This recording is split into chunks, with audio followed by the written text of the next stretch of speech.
उहाँ हुनुहुन्छ सन्तोष देउजा, माओवादीको कट्टर समर्थक।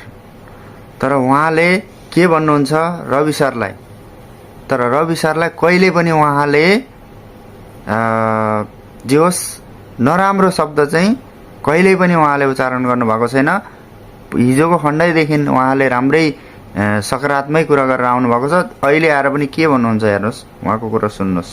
अबको प्रधानमन्त्री सुशीला आमा पछिको प्रधानमन्त्री को भन्नुपर्छ? रवि लामिछाने, हर्प साङपाङ कि हाम्रो बालेन शाह?